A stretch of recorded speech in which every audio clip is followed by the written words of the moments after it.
Halo teman-teman property owner ataupun juga teman-teman property investor, kembali berjumpa dengan saya Willy Steven di channel Deal with Willy. Ya, pada kesempatan kali ini saya mau cerita tentang berita yang baru saya dengar tentang properti ya tentunya ya.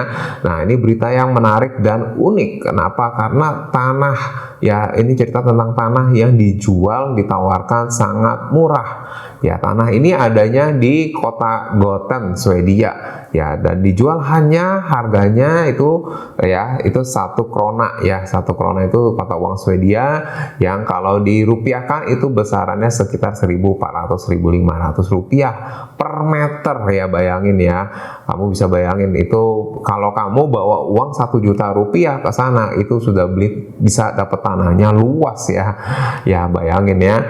Ya, jadi itu ternyata tanah itu ditawarkan ya oleh wali kota atau pemerintah setempat ya, karena memang butuh banyak masukan ya, pemasukan baik dari ekonomi maupun juga orang-orang yang baru, pendatang baru ya. Nah, selain berita menarik dan kelihatan menguntungkan itu, saya juga mau menyampaikan beberapa fakta terkait dengan fakta penawaran itu sendiri ya.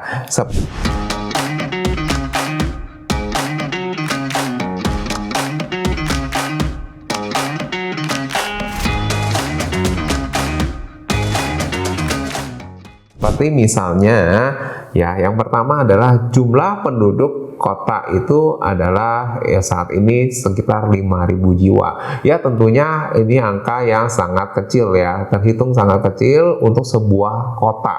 Ya, itu kita juga belum tahu ya fakta-fakta lainnya seperti berapa rata-rata umur dari penduduk yang ada tinggal di situ. Ya, tentunya ini juga akan mempengaruhi dengan psikologis kehidupan yang ada di sana.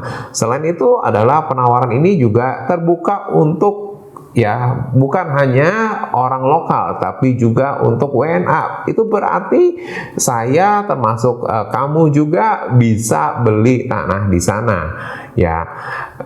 Jadi ini terbuka untuk semuanya. Wah, ini kelihatannya menguntungkan sekali ya. Ya, kemudian kita lihat berikutnya adalah bagi pembeli ya, yang membeli tanah tersebut di tempat itu wajib mendirikan bangunan ya, atau membangun rumah atau bangunan lainnya ya dalam waktu 2 tahun ya, dalam 2 tahun. Jadi kalau kamu tidak bangun ya, kemudian tanahnya itu otomatis akan kembali ke pemerintah setempat. Jadi dalam hal ini memang dipaksa untuk membangun ya. Ya, tentunya ini juga menjadi catatan bahwa kita tahu di sana sendiri ya, di Swedia sendiri suku bunganya sedang tinggi dan ini akan mempengaruhi harga bangunannya ya, harga membangun bangunan di sana ya. Jadi memang kelihatannya murah tapi ternyata ada kewajiban yang memberatkan juga. Dan kemudian juga promo ya, promosi ini dilakukan di tahun 2024 sampai tahun 2025 saja. Jadi setelah itu ya tentunya tidak bisa dilanjutkan lagi. Kemungkinan seperti itu ya, statement dari pemerintah setempat.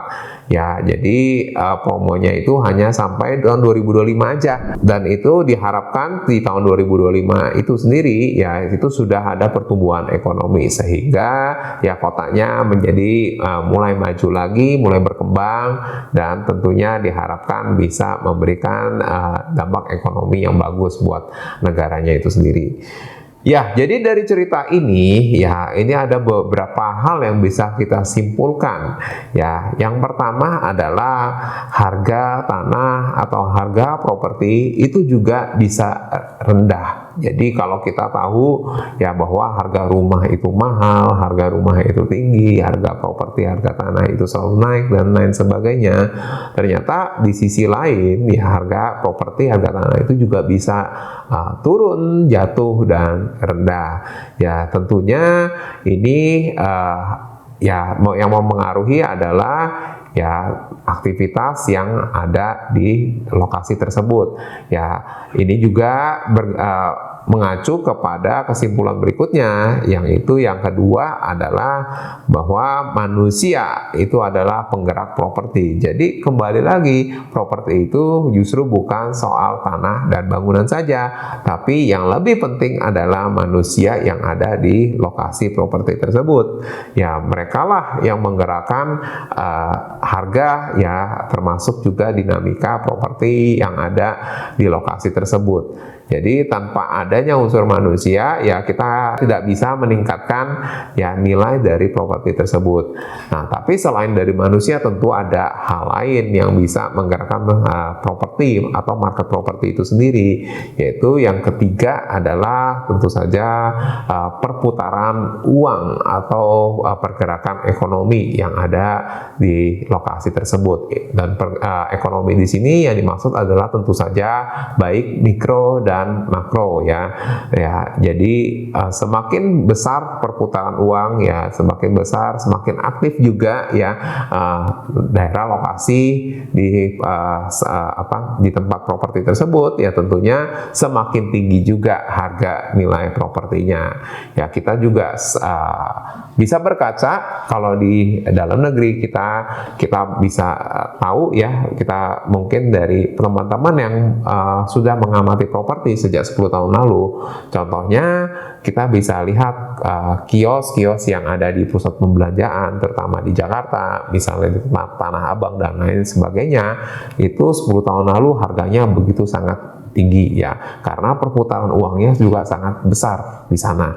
Tapi begitu situasinya berubah, ya, dan perputaran uangnya tidak sebesar dulu, ya tentu saja harga propertinya mulai menurun.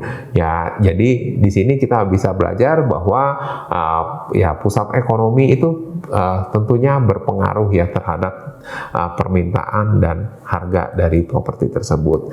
Ya, dan yang terakhir, kesimpulan yang keempat adalah, ya, kalau kita berbicara bisnis properti, tentu saja landasan bisnis properti yang bisa tahan lama adalah deal yang win-win, ya. Jadi bagaimana kita bisa melakukan, ya, transaksi ketika kita menjual atau membeli itu dengan cara yang win-win. Tidak bisa kita sebagai penjual hanya menginginkan harga setinggi-tingginya, tapi kita juga harus tahu bahwa dari sisi pembeli itu harus mendapatkan sebuah keuntungan. Begitupun juga sebaliknya, ya. Bagi kamu yang ingin berdiskusi lebih banyak kepada saya, ya, untuk cara membeli properti, saya sudah siapkan panduan untuk membeli properti. Kamu bisa klik link di bawah ini, termasuk juga bagi kamu yang ingin mendapatkan passive income dari properti, tentunya dengan properti yang sudah dikelola dan autopilot. Kamu juga bisa klik link di bawah ini, ya. Sekian sharing dari saya pada video kali ini. Terima kasih dan sampai jumpa di video berikutnya. Bye-bye.